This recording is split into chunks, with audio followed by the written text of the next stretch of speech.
Hi, in this video we will learn about some of the tips on how to deal with the future which is uncertain. We all deal with uncertainty.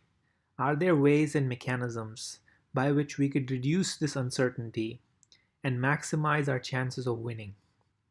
A lot of these slides I created based on inspiration from a seminar that I attended recently by Dr. Iris Firstenberg, who's from UCLA. She wrote a book called Future Focused Thinking. A lot of these topics are inspiration based on that book, and for me, specifically the seminar. So let's get into it. So the biggest thing that's needed to deal with an uncertain future, in your team, you would need a deep sense of purpose as to why are you here? What is the reason you're doing what you're doing? So for your team, if they want to deal with the uncertain future in terms of how the competition is doing, what will happen in the future in terms of their jobs, if you have a deep, meaningful purpose, then you will have maximized your chances by keeping the people in your team who are inspired to work in the project that you give them, but at the same time, they'll make real impact. So you as a leader need to have a strong sense of purpose as to what you're here for. Why are you motivating your team? What does success look like? But as managers, most of the time we focus on success, but we forget fulfillment. So there is clear distinction between what is success and failure for us. We define goals, we hit those goals, but then we may miss out on what is fulfillment. So we need to define what is fulfillment for each one of our team members. What is it that they care for? What is the skills that they want to improve? And how does that align with the purpose of the team? So if you bring in that sense of awareness in your team as to what your team members aspire to do, what are the skills that they want to improve, that will bring the best version of themselves to the team. And with that, success will automatically follow as long as you give them the right work as a leader. So in summary, a purpose which is deep and meaningful, that everyone in your team member needs to understand how their work impacts the overall team's ability to win, and what is their purpose. How does their work impact the company? How does their work impact the people? How does their work impact the money? Every one of the team members should know. If there's a quality engineer, he or she needs to know why is quality important. If it's a scientist working on some research or some research paper, they need to know why that's important. If an engineering leader is trying to get a project out, they need to know why it's important to deliver it on time. So this purpose is what will help you stay clear. And defining this purpose is, in short, defining the why. And you can, once you define the why for your project, you need to define the purpose for every one of your team members. Most of them will have no idea of what is the purpose, so you'd have to work with them.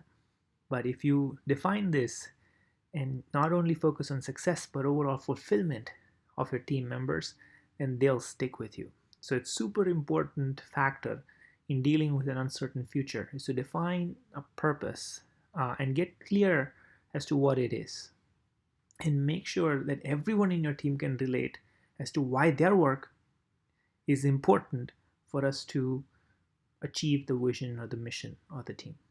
And that's by defining the why or the purpose.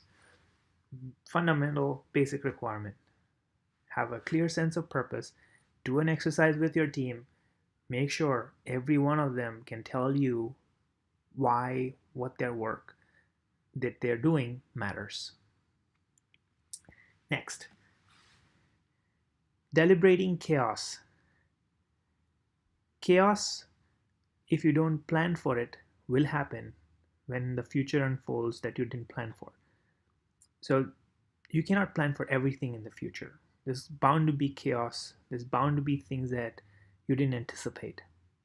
What if you could deliberate chaos, meaning before chaos happens in the implementation phase, what if you could bring everyone to the table, ask for what are the things that could go wrong, What are the ideas that they'd want us to think about? What are the pitfalls? What are the advantages and disadvantages? If you bring everyone in the table, everyone in your team into who are relevant, who will contribute to this new mission or vision that you're trying to define in the future, then you will get a full perspective. There might be a lot of confusion in the beginning, but that's good. If you get all the perspectives, get everyone to speak, then you will have a full picture of all the uncertainties. And that way, you will not be blindsided by your own vision, but you'll get a perspective of the entire team. So, deliberately, as leaders, you need to invite chaos. You need to have meetings where you brainstorm. And in those meetings, what you're doing is you're moving away from feedback to input. So, a lot of times, you would need a lot of experts to validate your work. You need a buy-in from various people in various teams too, so that your work gets done. But when you involve them early, when you deliberate chaos with them, brainstorm with them, you are actually moving away from feedback at a later step in the project to getting their input. When you get their input, now all of a sudden you have their buy-in, and they'll be your champions.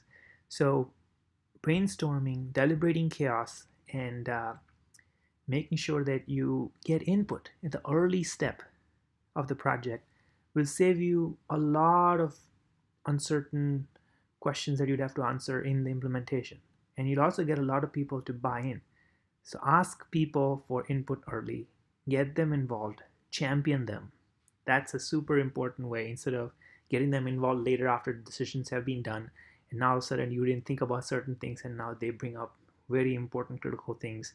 Maybe your product fails because you didn't ask for feedback early or input early. And the feedback, it's too late. So getting input early with deliberate chaos and brainstorming instead of feedback. Feedback also feels alien, so very important to think about this factor. And when people give you feedback, or when you ask for feedback, ask them if they can expand their vision. So instead of choosing between one and two choices, what if you could do both? There might be times when you'd want to do both. So ask your team, challenge yourself, challenge your team to see if they can think inclusively. So instead of or choices, and choices. And whenever some feedback comes in, you could say yes or no. Again, that's an or choice. But you could say yo, which is that's a good idea. You're not saying that's a good idea. You're not saying that's a bad idea. You're saying, let's evaluate that. And it's a neutral reply. So anytime someone gives you an idea that is new, that you didn't think of, and you want time to think about it, you don't want to judge them with saying yes or no, or even maybe is a slow no. So yo might be a better way, and that's a pretty good way. So one other tip to remember is, when you get feedback in your team, ask everyone to start thinking of feedback in parallel. Don't go from one person to the second person to the third person, because all of a sudden the first person influences the second person influences the third person. Ask every one of them to start thinking in parallel and start taking notes. Invite them to write it down and get all of those ideas on the board at the same time. Things that you should start doing more, things that you should stop doing, things that you should increase doing, and get all of them on the board so that there's less influence. And where certain ideas come up that you didn't think of, you're not prepared to answer yes or no, yo, it's a great tip that I got from the seminar. Also, a lot of times, the future that we are trying to envision, let's say you're building a system to deliver perfect 99.9% of your orders on time. A lot of people and a lot of companies out there who have already done it.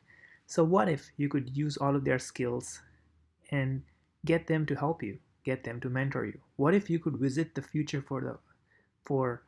visit the future now? What if you could bring other expertise, partnerships, and other teams and other companies who've already done what you want to do? They are in living the future that you want to live. Get them to help you. Seek mentorship, seek guidance, seek partnerships. Visit and bring the future now, so that you will not have to make the same set of mistakes, and you'll probably learn in a much bigger way. Visiting the future helps reduce a lot of uncertainty around the future, because they've already dealt with it. There's one thing that the author shared with me, which is The future is already here, but it's just not evenly distributed, meaning someone's already gone through the same problem that you have faced or you are facing right now. Find out those people, learn from them. Faster way to accelerate and reducing uncertainty in the future. In the process of working, there will be a lot of times where you'd have to, as a leader, amplify things that are working. There'll be a lot of times when certain folks in your team do extraordinary work. You'd want to amplify them. You'd want to genuinely credit their effort. You would want to appreciate. You would want to make sure that you value the work that they bring, because that is what will amplify and bring their best self to work, continue to bring their best self to work. Thank you notes, written thank you notes, anything that's unique to you. Figure out ways in which you could express gratitude and amplify that. And in the work that's happening, you'd want to make sure that you align incentives and expectations. Certain times, if you want to get work done by a certain date, then align your incentives or payments based on a delivery date. If they deliver on time, they get certain percentage of the bonus. If they don't, every time they deliver late, they get less money and they get a penalty. But if you pay someone by the hour and expect them to deliver by a date, then that's wrong alignment of incentives and expectations. So make sure that your incentives and expectations are in full alignment. And the way you do that is by asking for what is it that the person cares for. If someone in your team is deeply interested in learning a new skill, that's your expectation. But if you don't give them an incentive by working on a project that's important for them to build a skill, well, you're running against what they want to do. So align their incentives so that they'll get what they want, but they also get the project done on time. And as I said, amplifying the positives is important, but also a sense of regular progress is very important. You need a way as a leader to celebrate regular progress. There's a lot of things happening every day, every week. You've got to find out a way in which you connect deeply with your people to tell them why the work that they did is important from a money perspective, from value perspective, from impacting people's lives perspective. Each and every small win should be celebrated. There's a lot of research done here in this in a Harvard Business Review article, Power of Small Wins. It's super important to get daily encouragement, daily recognition. So figure out some ways in which you could do this on a regular basis as a leader. And as a leader, you'd have to figure out how you adapt your skills. You'd have to move from being directive to being coaching, to being supportive, to delegating. So when you're directing someone you typically direct someone who's very new into the team. So that situation demands you to be highly directive. You would not be supporting them too much because they have no idea. And then once they get idea, you still need to be directive, and you can start supporting them to get them to take some risks. So that's coaching. After that, you'd want to further increase and decrease the direction, but increase the support. That's supporting. And eventually you could delegate the entire project. So it's less direction, less support. They can do it on their own. So situations will demand as a leader for you to adapt your style based on the person, based on the circumstance, based on the project risks, to go from being directive to coaching to supporting to delegating. So situational leadership is super important. And you'd have to be adaptive. You can't have a rigid schedule. You'd have to be flexible on decision making. New information comes up. Even though you visit the future, you have a strong sense of purpose, you invite chaos, you start to think about everything, well, things will go wrong. So you got to be adaptive. You got to be taking in the new information and making the right decision then. And you'd have to have ways in which you don't have single points of failure. You got to be robust. You can't have one lead leave and the entire project goes down. You'd have to have ways in which people in your team can learn from each other, have a second plan of action, and you'd need ways in which you have a self-organizing team, meaning they can do it on your own even when you take a vacation or when you fall sick. So there's got to be some sort of resilience and being adaptive to new information. You'd have to plan through various things that can go wrong, but at the end of it, you cannot plan for everything. That's just not possible. So you'd have to be adaptive on new information, and when new information comes in, make the right decision at that time and move on quickly. Finally, um, culture is a super important and critical piece. So ongoing improvement is the only thing you can ask. Celebrate wins, but also celebrate mainly the efforts, and celebrate even failures, because those are learning opportunities.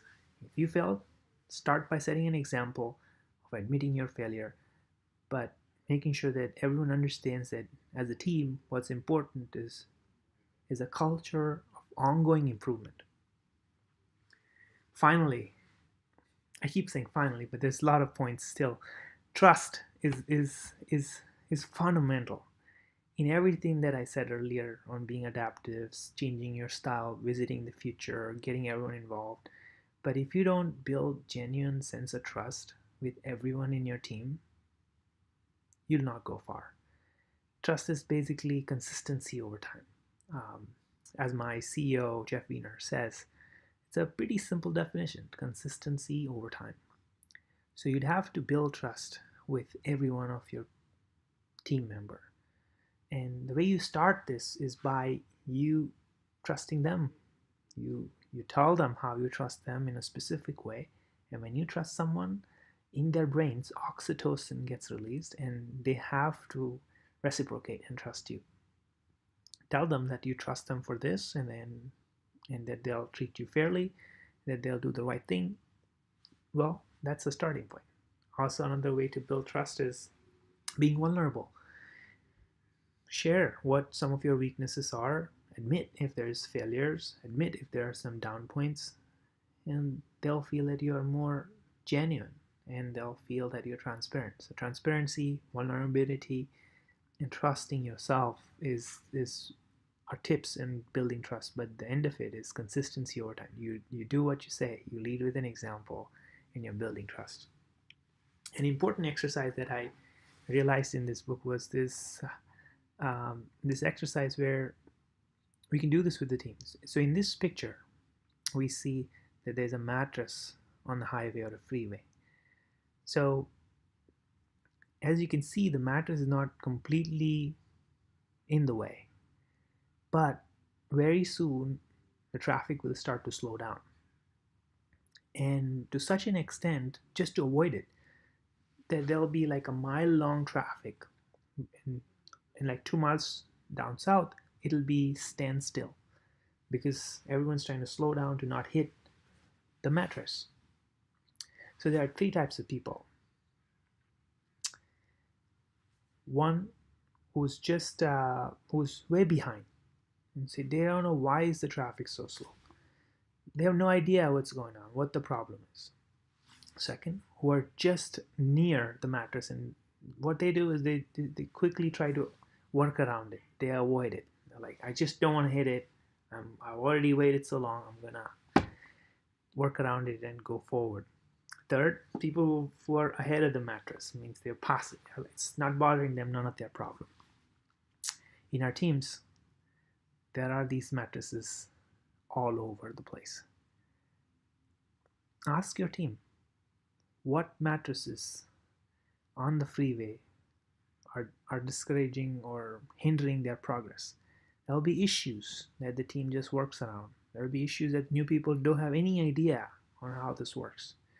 You'd have to encourage this exercise with this example and say, hey, what are some of the things that we could be doing better? What are the things that are hindering our progress? What if we had a magical wand and we could get rid of all of them?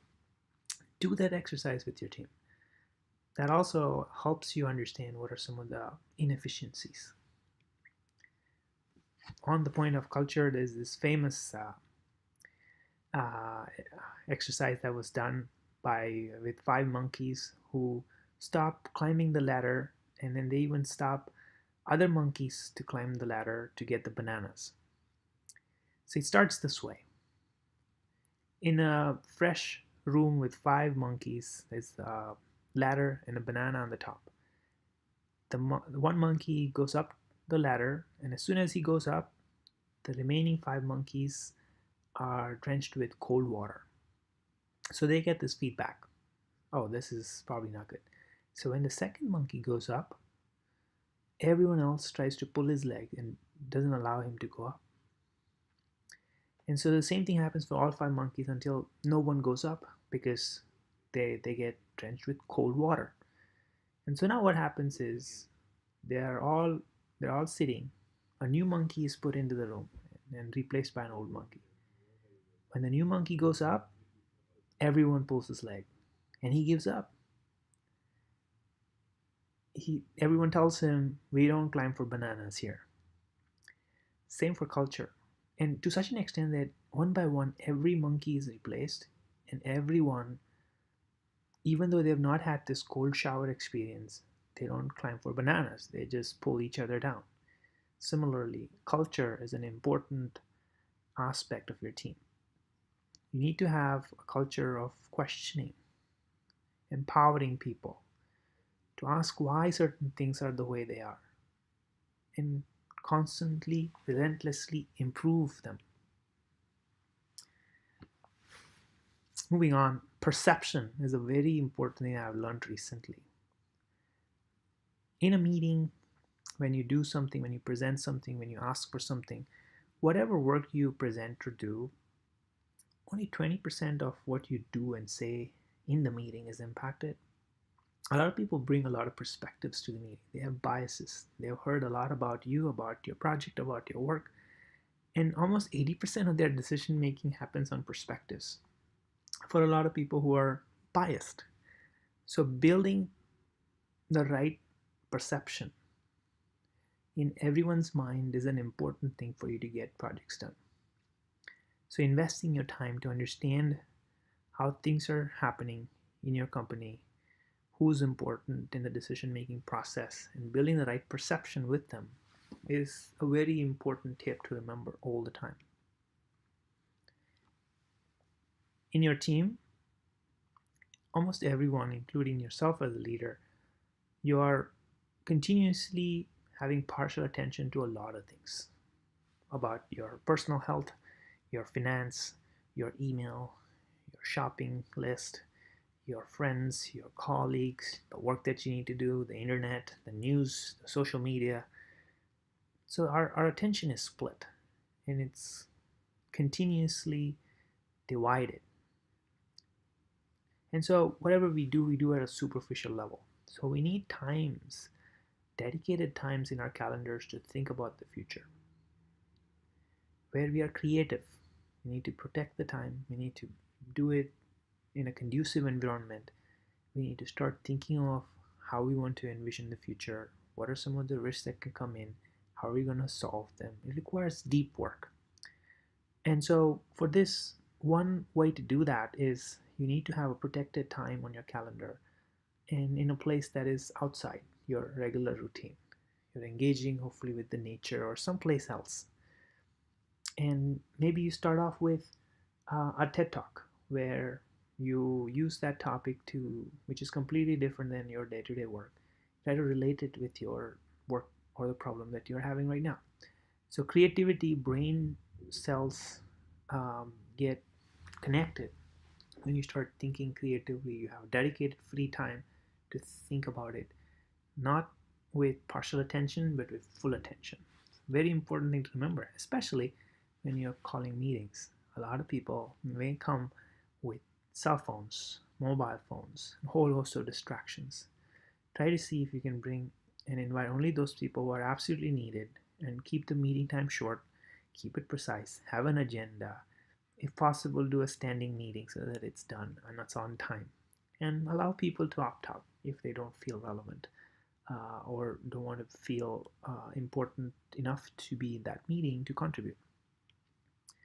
And in this brainstorming, we need to be able to be agile, like we do development in an agile fashion. We'd want to be agile in our experiments. We'd want to take pilots. We'd want to take few things that can come up, few ideas that we think as leaders are important after we've done brainstorming, and stop just discussions, but take action. Make few experiments. Not everything is going to be easy for you to predict. So if you have valid experiments running, now all of a sudden your future is less uncertain because you've tried few things. You build a prototype, right? So chaos needs to be stopped at some point. You need to take a few of those winning ideas and experiment quickly to see which one's working. But when you take on these new things, you need to understand that you can't just keep taking on new things. You got to reduce certain things. So if you want to create some things, you want to reduce certain things. You want to eliminate something else, and you want to increase something else. So typically when we focus on this, we take on a lot of new things, but we forget this time's limited. We should reduce certain things that we want to do at the expense of what new things we want to create. We should completely eliminate certain things that are not the right return on investment of our time. So think about these 4 things when you try to create something. When you try to create something, try to reduce something that you do with your time. Try to eliminate something totally and increase certain things so that what you want to create has a higher probability. So 4 factors when you create something. And at the end of it, future is for a lot of people, for everyone actually, is scary because it's uncertain, right? And as long as leaders you create environment where people are willing to share their failures, they feel protected that you as a leader have their back and you encourage them to take risks. That's all that's needed. Communicate, encourage to take risks. Understand with compassion that the future feels scary for a lot of people, but then the right supporting framework and right communication will help us get there. It'll require a lot of resilience. It'll require us to be emotionally strong, require us to bounce back, it requires us to be personally, physically be fit. So every aspect will require us to bounce back. So you don't lose until you stop. But when you stop, you lose. So resilience is an important characteristic to develop emotionally, physically, and mentally. So that brings me to the end of it. So summarizing some of the key concepts, we also went into a lot of details, but having to deal with an uncertain future, if you can define clearly with a lot of people to buy in, various stakeholders to buy in as to what your purpose is of your team and the project that you're going to accomplish, why it's important, then all of a sudden you have credibility. Now you can align that with fulfillment for everyone in your team. Invite chaos, deliberately getting people to ask questions, bring perspectives, stop at some point, experiment, try out a few things, validate, and go on. Try to see if you can leverage some of the people and companies who have done what you want to do. Visit the future now, bring it now, and see if you can learn from them quickly. Amplify positive things that happen in your team. Constant progress needs to be celebrated, and no judgment, but instead of an or, yes or no, it's yo. And adaptive decision making is going to be needed at the end of all of this. You can try all of this. You can try your best to think through everything, but you'd have to be adaptive to new information and make decisions based on new information that comes in. And be flexible and delegate so that you can have leaders that you clone from yourselves and not have to be dependent on everything. And finally, it's ROI framework that we looked at, which is the relentless ongoing improvement. So at the end of it, if we can constantly improve the work that we do, then we maximize our chances of not failing in the future. Thanks. If you have tips that you'd like to share on how you reduce uncertainty in dealing with projects in the future, share with me in the comments below. Hope you found this very useful. Thanks. Bye.